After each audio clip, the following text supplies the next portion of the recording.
Over the past few months, certain cosplay props been showing up in places you'd never expect, at least if you don't know anything about the anime and manga that it's from. A goofy little caricature of a skull and crossbones and a jaunty little yellow straw hat flying proud.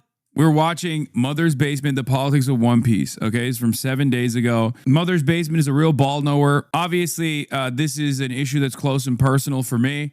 And the reason why I wanted to watch this past week is because there are a lot of... Wait, are there major spoilers in this? Are there spoilers past the point? Because I'm on the first half of Egghead. I haven't continued to watch. One of the reasons is because people resurfaced the trash take that I had where I called Luffy a terrorist, a freedom fighter. That's number one. And that was resurfaced recently because people were like yelling at the Trash Takes podcast for some fucking reason. I don't even know. But it was really funny because they caught strays on that, even though they personally kind of understood and they were just trying to make it a more entertaining conversation, but they got yelled at. And then two, the other reason why this is interesting is because the Book Talk girlies have basically picked up copies of the One Piece manga. Okay. And unlike many anime enjoyers who never see the day of light, or the light of day, sorry, who never go outside, who never shower, who don't have any fucking media literacy whatsoever, who are absolute dullards, who would rather think about aura, cool fights, hype moments, power scaling, and a number of different idiotic conspiracies that they engage in while they simultaneously turn around and tell you, oh, why would you say One Piece is political, you fucking idiot? There are plenty of them out there, okay? These are the Book Talk girlies and the guys that actually do have media literacy, okay?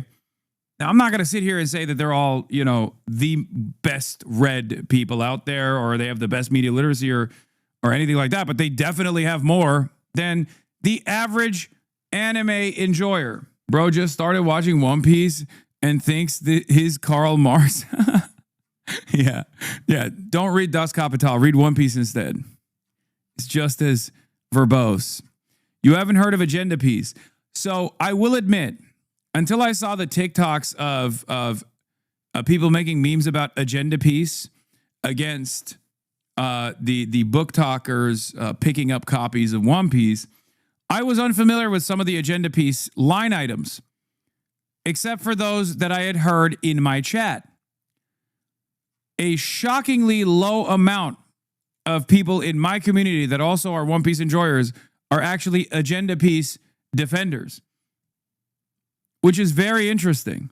I am a little bit of an Agenda Piece guy as well, except I merge Agenda Piece with actual author's intent, something that a lot of Agenda Piece people don't do. Okay? Author's intent is pretty fucking important in the media literacy side of things, which is part of the reason why I brought Oda's background or at least personal political associations, or rather what he feels comfortable showing about himself. For those of us that are normal adults, what the heck is Agenda Piece? Agenda Piece is people that have different agendas about One Piece and One Piece characters, and don't actually care about the work at all from the normal way that you would enjoy the content. And I think it's mostly memes in general. Agenda Piece Peak is very funny. Mihawk paints his sword black. Shanks is a rat. And Roger is a fraud. I don't even know why they say Garp is why do they say Garp's real name is what is it, enslave the masses or something?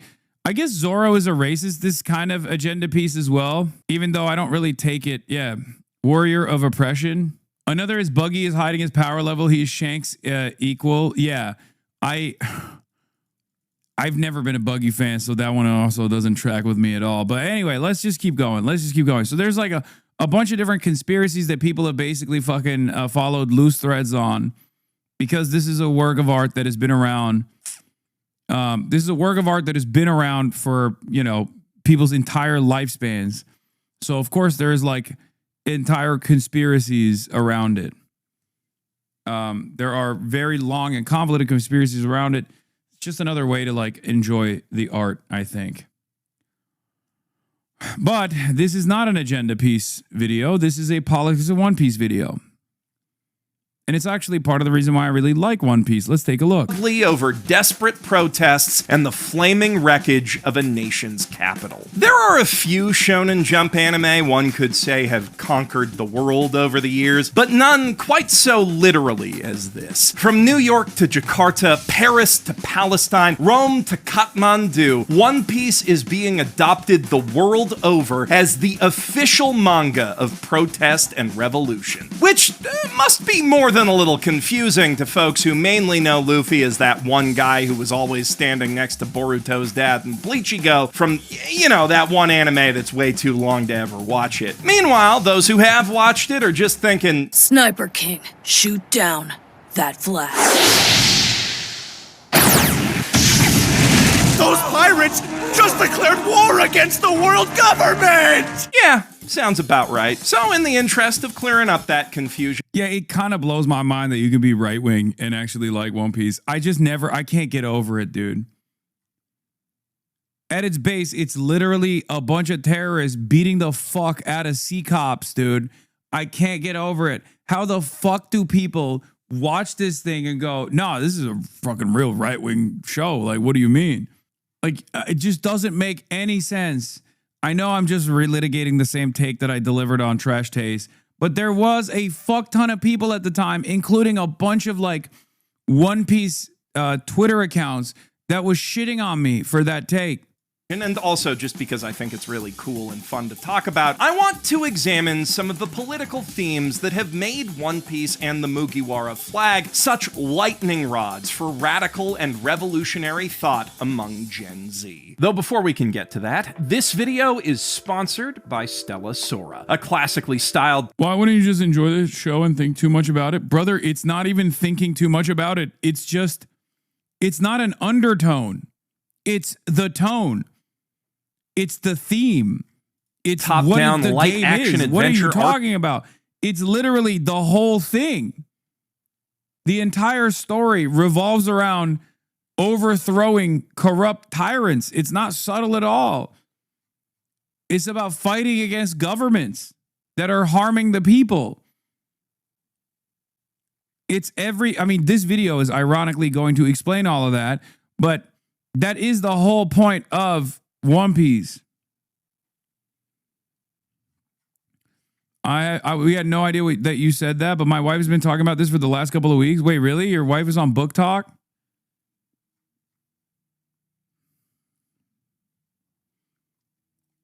Yeah.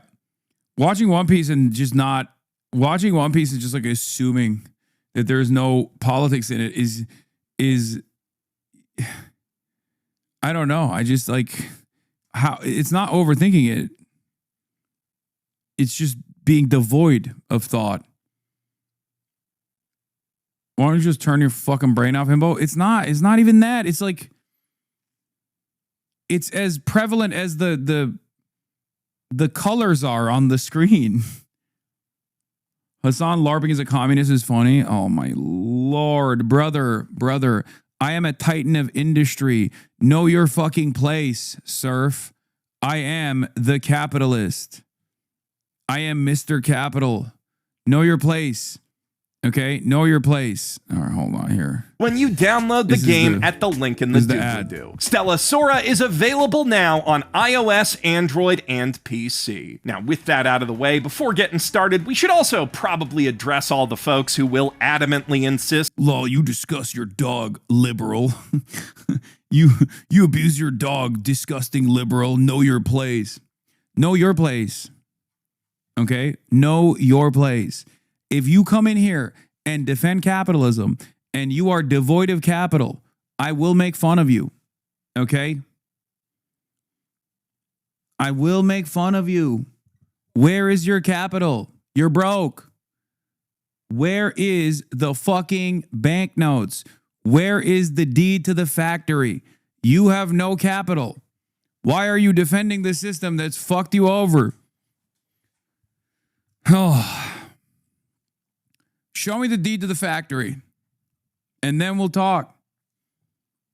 One Piece isn't political at all. So, yeah, they're just completely wrong, both in the broad everything is political sense that no work of art can fully expunge its own creator's biases and worldview, and the meme sense that it has many queer and racialized characters in it, but also in the more specific sense that Eiichiro Oda has a lot of very strong opinions regarding governments and social issues that he builds most of his story arcs around. Yeah. Drum Island is Yeah.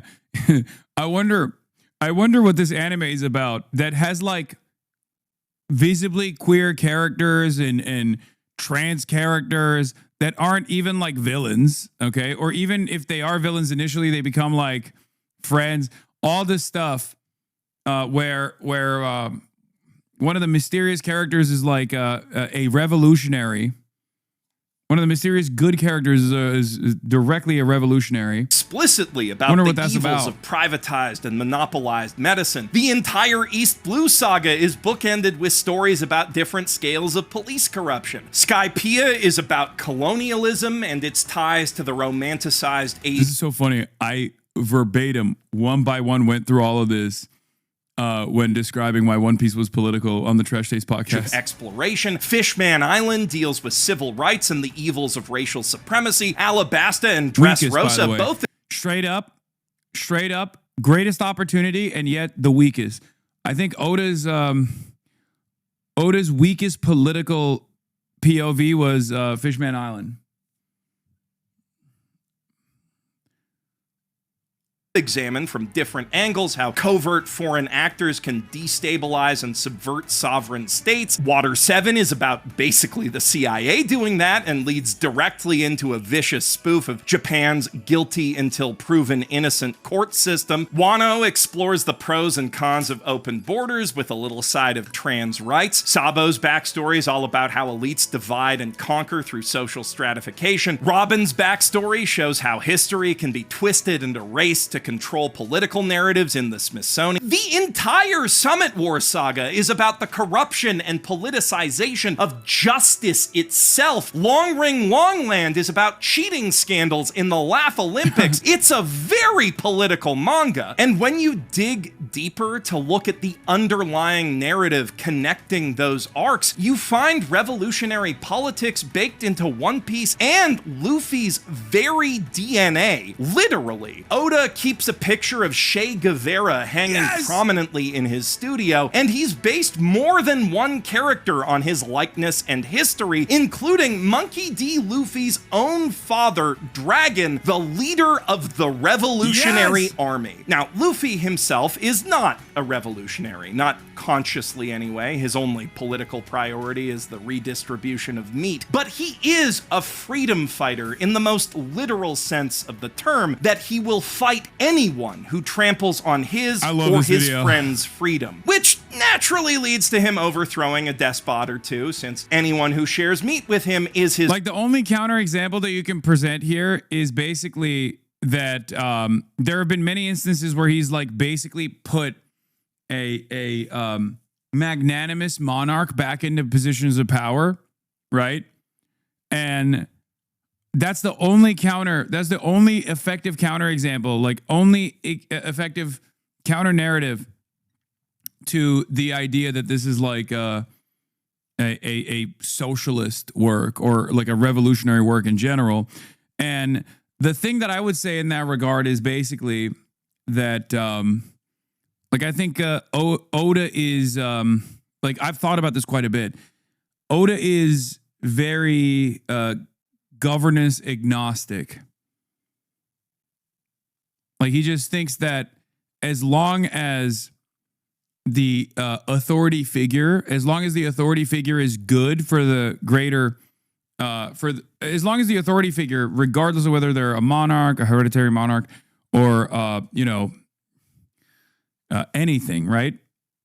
Democratically voted into power. As long as they are working for the greater good, then it's fine. friend for life. And for that, like many freedom fighters the world over, the dominant global hegemony has branded him a criminal and a terrorist. That Isn't hegemony that a liberal viewpoint? The system is fine, it's just the people are wrong? No, that's not a liberal viewpoint. Liberals are, the entire point of liberalism is anti-monarchy, anti-feudalism. No. If that was the case, liberals would love China, for example. They'd be like, well, the system seemingly works for the Chinese people, even though they have a one-party form of governance. Liberals would not shit on it if that was the case. That's the one redeemable quality of liberalism, is that it's anti-monarchy. the world government isn't a direct allegory for any specific empire, but there are some clear historical parallels. Aesthetically, it borrows a lot from Age of Sail Britain, but the material conditions are a little more modern. A vast network of international extortion that drains the resources of subordinate states in exchange for vague promises of protection, while treating the citizens of unallied states as effectively subhuman, killing them for resources or just for the hell of it. Fucking NATO, like straight up, our billionaires being the dragons or whatever the fuck they were called. I can't believe I'm forgetting basic shit about this work at this point. Ow. Celestial dragons, yeah. Nation literally built on top of a racialized underclass whose slavery was made illegal several years ago on paper, but is still carried out in practice through loopholes in the prison system, ruled by an elite class of lazy, malignant Nepo babies who are treated like gods basically just for existing, and if you so much as think about hurting one of them, they will bring the full weight of the state down on your head faster than you can blink. Though, of course, that last point applies to pretty much every empire, and that is the real point of the world government. The shape of and justifications for authoritarian regimes change from country to country and era to era, but the villainy masquerading as justice is an eternal constant. Justice, alongside freedom, is one of the two thematic pillars of One Piece, and much of the story concerns itself with figuring out what precisely those two words really mean. Every pirate is living a life of freedom, or at least thinks they are, while every marine at least claims to embody justice. But just as each pirate has a very different view of freedom and who should get to enjoy it, every marine uses their own definition of justice to justify their actions, villainous or otherwise. Fujitora, the samurai admiral, practices humane justice, with an emphasis on protecting innocents over attacking criminals. A noble ideal, to be sure, but one that's immediately compromised by the company that he... That's my favorite fucking part of One Piece. That there are good cops and bad cops, but ultimately the system requires you to do evil. Okay? That's one of the best, most adult themes in this otherwise very childish looking work, is that while there are people who are kind-hearted or have honest intention, ultimately they're still doing the bidding, because policing as an institution is designed around defending the status quo and defending the ruling class. He keeps. His efforts to protect people mostly just end up mitigating the collateral damage caused by his less humane allies, which is perhaps why he got promoted despite how many criminals he lets get away. It would certainly be a good PR move on the part of Marines who kind of need him to serve as a counterbalance to the determined justice of Ryokugyu, the cop admiral who seeks to achieve justice by violently subjugating everyone he personally deems to be undeserving of it, which is pretty much anyone who refuses to submit to the authority of his gods, the celestial dragons. Such people he doesn't even see as human anymore. Standing between those two extremes you have no human rights.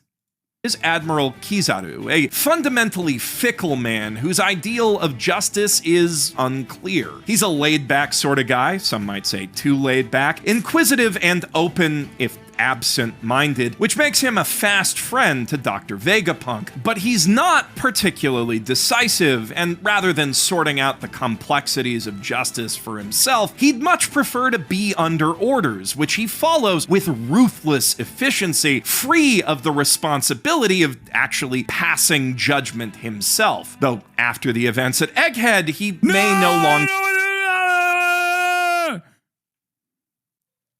I didn't see anything.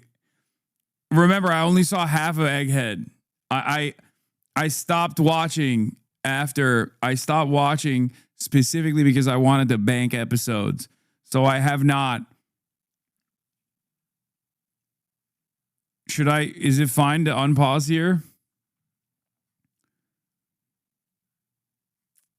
Is it fine to unpause at this point? At Ohara, to the point you can scarcely call it justice at all. It's clear that he quit the Marines in his heart long before turning in his official resignation, and without that ideal, it's really no wonder that he ends up siding with the black... Wait, no, I saw this. I know this. Okay, I got scared. I know this.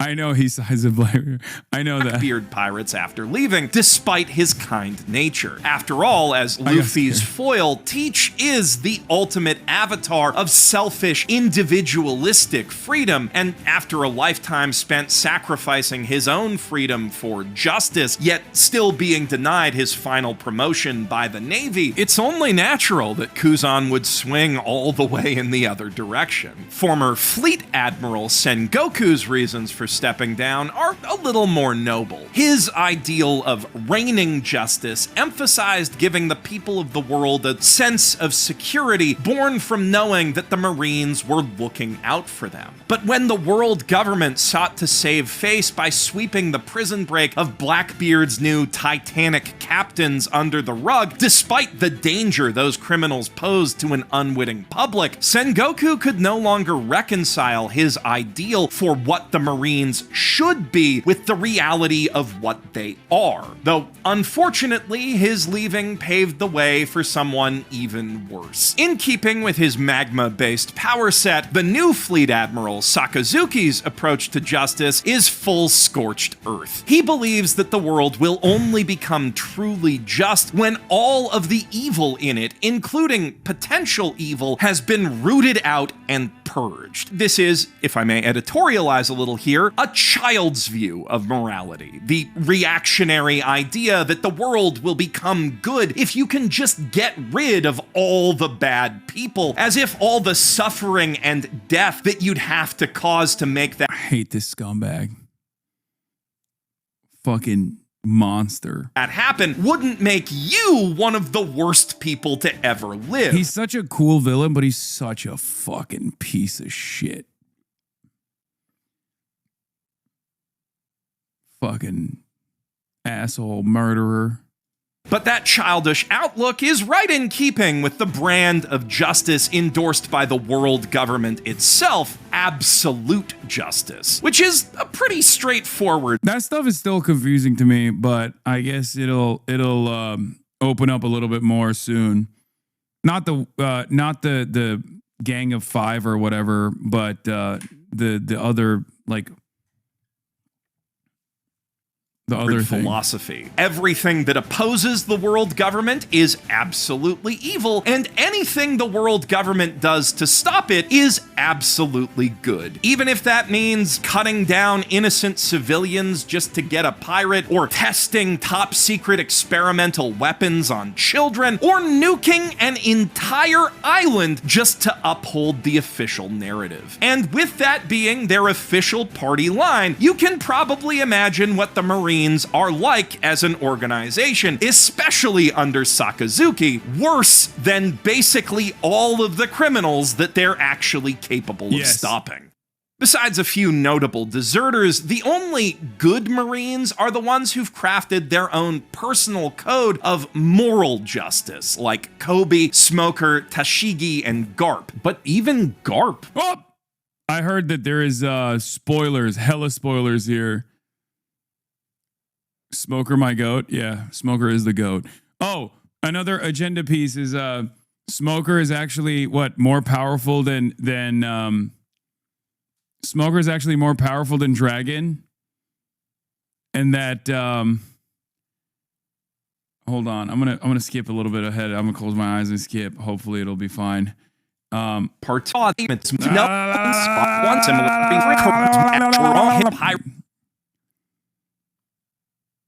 Do you think I skipped enough? Do you think I skipped far enough?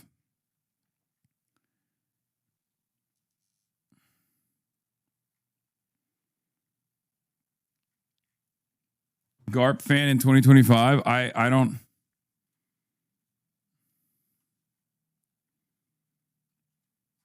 You have to eat the spoilers. We do it all the time. This is such a good video. Hasanabi is big brain. Hasan says Mugiwara instead of Straw Hat. Hasan says Gorosei instead of Five Elders. Hasan says Akagami no Shanks instead of Red Hair Shanks. Boa Hungcock.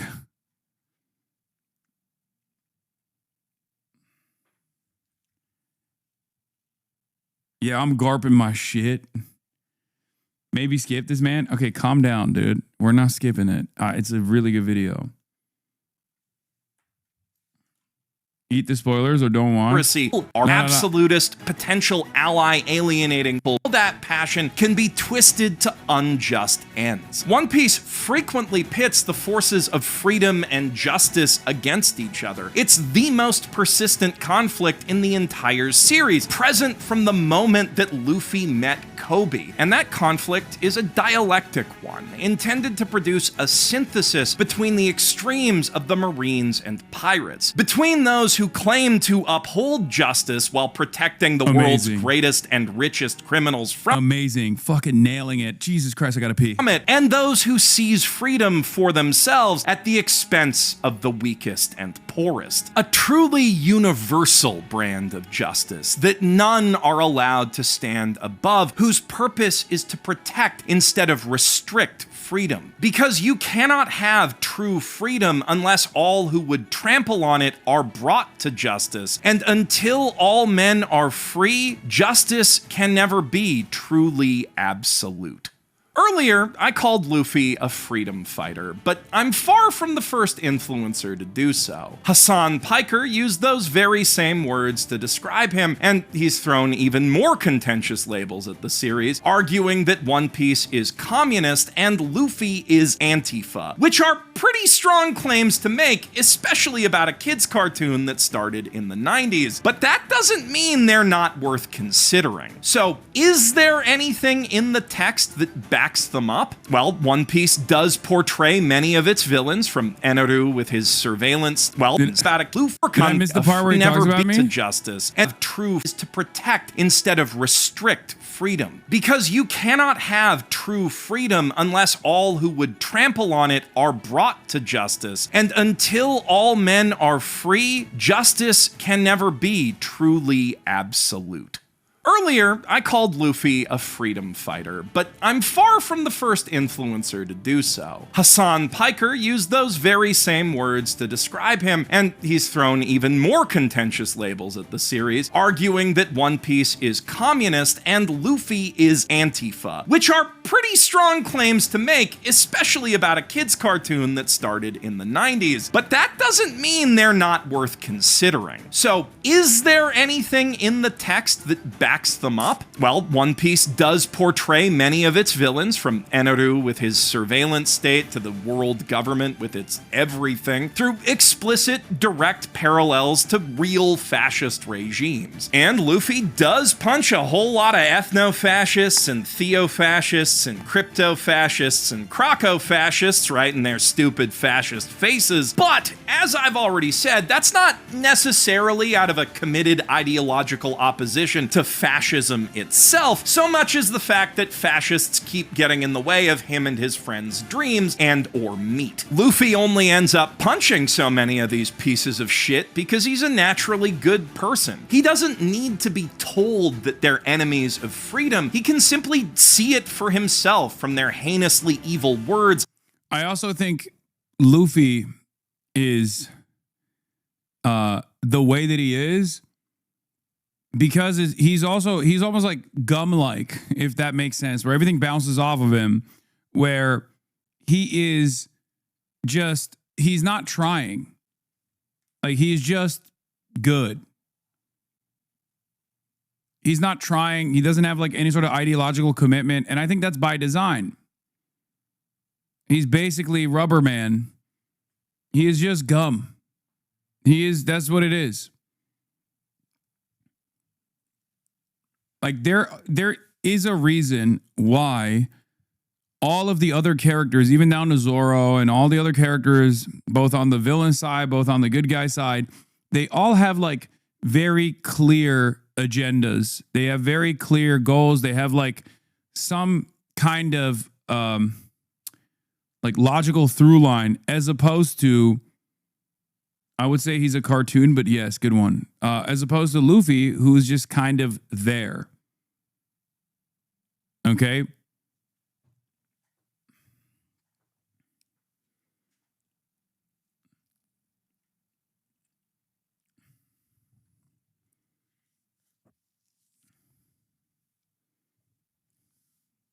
And violently oppressive actions and act accordingly. So I really don't think that he'd claim that label, even though he frequently does anti-fascism. His dad definitely would, though. Yeah. And speaking of Shay, as for the communism thing, on a surface reading, that does immediately seem a little silly. I mean, Nami, one of the core... So you're disagreeing with your earlier statements? No, I think Luffy is in its purest form anti-fascist output. I said Oda is a communist, or as a joke, I said One Piece is a communist work. But as far as like what Luffy does, yes, he's not like he's not, at least so far, he hasn't been like, I have a commitment to engage in anti-fascist actions. Like, that's not what I'm saying at all. He just does it. OG Straw Hat Trio with us from the very first arc, just fucking loves money and treasure. It's kind of her whole thing. It's just so shiny, and having it makes her so happy, and it's so useless to her when it really counts. Nami's practicing socialism with Chinese characteristics. Saves up her entire life to buy her freedom from Arlong, but when she finally has enough, he just takes it from her and forces her back under his fishy thumb. Because that's how oppressors operate. You can't stop them from oppressing you by playing their game by their rules with their pieces. You have to flip the board. While she never loses the obsession with money that many people who grow up in crippling debt develop, the thing that actually saves Nami is the friends she made along the way. This is the funniest fucking read. Luffy is not Forrest Gump. Lol. Fuck whoever said that. Luffy is insanely emotionally intelligent and wise. He isn't low IQ. He just has massive ADHD and learning disabilities, people.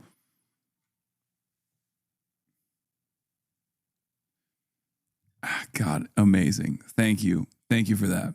Doing a whole bunch of violence on her behalf until the oppression stops. Something they do for a lot of their friends all around the world, and it always works. This is a recurring theme that we see cleverly inverted when the crew finally reaches Arlong's hometown of Fishman Island, whose new place in the world government hasn't actually done anything to dismantle the slave trade or make the surface world safer for fishmen and mermaids. Fisher Tiger and the Sun Pirates accomplished far more in that regard with their total disregard for world government law. Otohime's efforts to change hearts and minds within the system aren't completely worthless. In saving Don Quixote Mjosgard, she ultimately saves her own daughter from being enslaved, but they still tried to capture and enslave her daughter at a meeting of the One Piece UN. And despite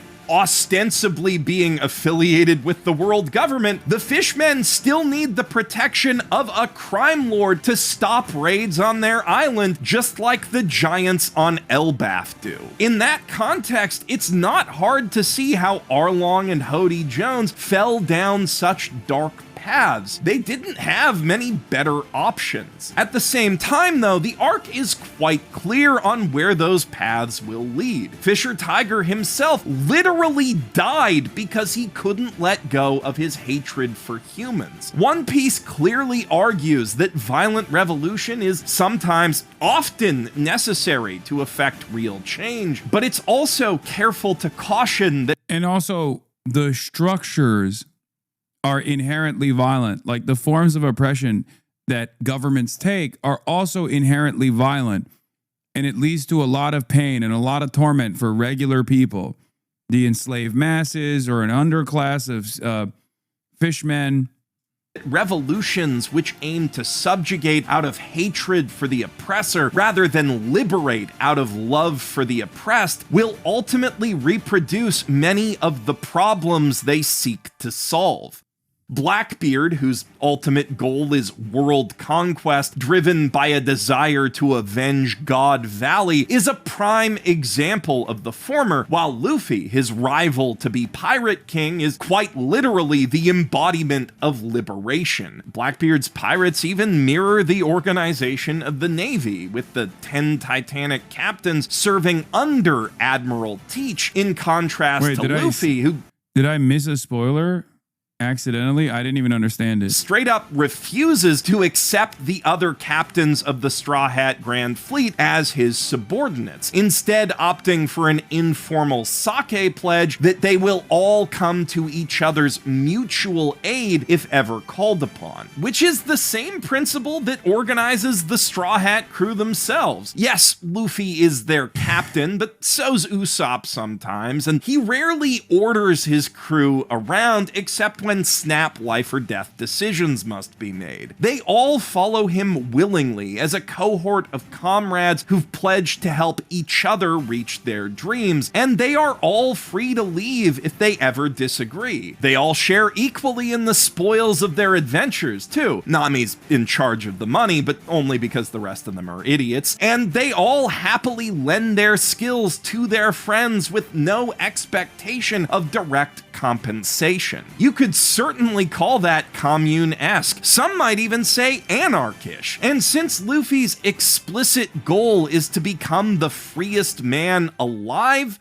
Being king of the pirates is about being more free than anyone. you could take that as One Piece arguing that those specific principles of social organization and resource distribution are designed to maximize the freedom of the people living by them. But you could also make the case that that's a selective reading of the text, since Luffy has fought on the side of straight-up monarchists about nearly as often as he's joined up with revolutions, and more than once, he's stopped a full-on populist uprising in its tracks on behalf of an embattled king. Both of those times were to stop fascists who'd either manufactured or co-opted the movement, but Luffy still made friends with both of those kings. Yeah, Luffy says no to color revolutions, dude.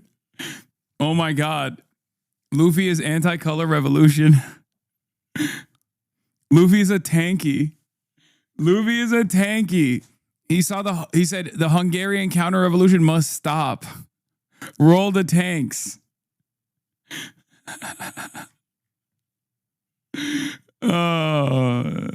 See, not agenda piece, not agenda piece. I'm not reading through the lines. I'm reading the lines, okay? So One Piece isn't really advocating for any one specific form of society so much as the idea that groups of people should be able to determine what their society looks like for themselves without being coerced or manipulated into undermining their own culture, traditions, and basic human needs. What really matters is whether a society has good leaders.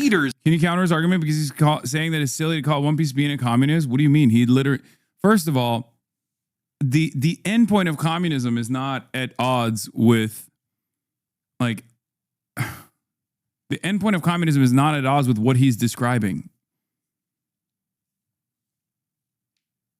Every part of this video is explaining in great detail that if Luffy's final goal is to achieve full freedom, then ultimately it is technically communist.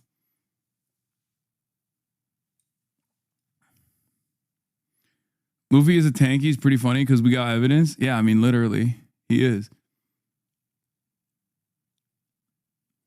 Okay, he's also looking at the material conditions of each state. Okay, he's not a trot. We know that because he looks at each individual state and analyzes the material conditions of each individual state and decides that for each individual state, there's a different way. Okay, there's a different way to go about it where he's like saying, no, you can have your own version of a bourgeois dictatorship, but the methods of achieving said bourgeois dictatorship are dictated by the material conditions of each unique and individual state. That's it. Because like for some, he's saying, you know, we gotta stop a color revolution led by the CIA. In others, he's saying that there is a magnanimous dictator that is not democratically assigned, but abides by the democratic wishes of the population. And while it doesn't commit to any one model of governance, One Piece does very consistently define what a good leader Light Yagami is a neoliberal. I agree. is. Well, I think he's the most straightforward fascist, right? A king, a president, a pirate lord, or a god, good leaders in One Piece always put the needs of their people above their own, while evil ones use their people to serve their own ambitions or needs or just plain old selfish wants. I mean, this one was like so directly rail against like railing against the war economy, the military industrial complex, the enslavement of an indigenous peoples, in an effort to improve profit margins. I mean, it's just it was so insanely. It was so insanely on the nose. Yeah, drug trafficking, hunger and pollution, climate change. It had it all. It's in roughly descending order of how evil they are. Oda has a soft spot for dreamers, after all. Even ones with dreams so big they think they have to crush the dreams of others to make them real. There's a certain grudging respect given to villains like Crocodile, Blackbeard, Arlong, even Buggy, who do bad things to make better things possible for themselves and people they care about. Whereas the most despicable villains in One Piece, from Captain Kuro to Don Quixote do Flamingo, are invariably the ones who cast their dreams aside to indulge in their most base desires at everyone else's expense. Emperors Kaido and Big Mom are the ultimate expression of the former, having achieved their dreams, or at least come close enough, and convinced themselves that because they achieved that, they know what's best for everyone under them, while the Celestial Dragons and World Government represent the worst kind of selfish rule. What makes Luffy so special, then, is that his dream, despite being the biggest and grandest of anyone in the entire world, never infringes on anyone else's. Quite the opposite. As it grows, it lifts up everyone around him, making their dreams more achievable than ever before. Luffy's ideal of maximal freedom isn't about elevating himself to a point where no one can stop him from getting whatever he wants. It's about destroying the barriers to freedom that hold everyone back. If there's a single overriding ideology that defines all of One Piece, it's that people who follow their dreams make the world a better place. And so the best possible world can only come about when everyone is. Dude, Wano was so crazy because it was like the worst paced. And then, like, I guess it was like largely because of Toei, but it was so incredibly poorly paced. And then all of a sudden, you just nut. Like, the apex is fucking insane. The payoff is out of control. All of a sudden, the art style changes dramatically, and they lean into it. At first, there's like they changed like art direction for some episodes, or at least like some parts of the episodes have the new art direction and some have the old art direction. And it's fucking insane. Out of nowhere, you're like, oh my God, what this entire work could be. It's part of the reason why I'm actually very excited about the Netflix new One Piece. And not the live action necessarily, but the new one. Because I feel like they'll fix the pacing issues there and also redraw everything. I feel like that's going to be amazing. The remake is free to dream. And that, I think, is what makes the Mugiwara flag such a potent universal symbol. Regardless of ideological specifics, every revolutionary is a dreamer at heart, carrying... Did you watch the One Piece fan letter? Yes, it was awesome. I loved it. I especially love that shit when it's like showing... That's part of the reason why I love Andor. It just like... Well, there's a bunch of different reasons why I love Andor, but one of the reasons why I like Andor is because like I think the world building in Star Wars is the strongest thing, and I love exploring what the average person's experiences look like in this universe that isn't, you know, a godlike super pirate that's beating the fuck out of everybody. On the will of all the dreamers before them who were crushed beneath the boot of oppression. Though within the world of One Piece, there is another, even more potent symbol of generational struggle that the world government fears above all others. So much that they've spent the past 8 centuries trying to wipe it and everyone who remembers it from the face of the earth. A symbol that's been present in the manga since nearly the beginning, though its true meaning was only recently revealed with Luffy's new Gear 5 form. Joy Boy, the first pirate, legend of a lost era, a forbidden foe. Wait, is there spoilers here?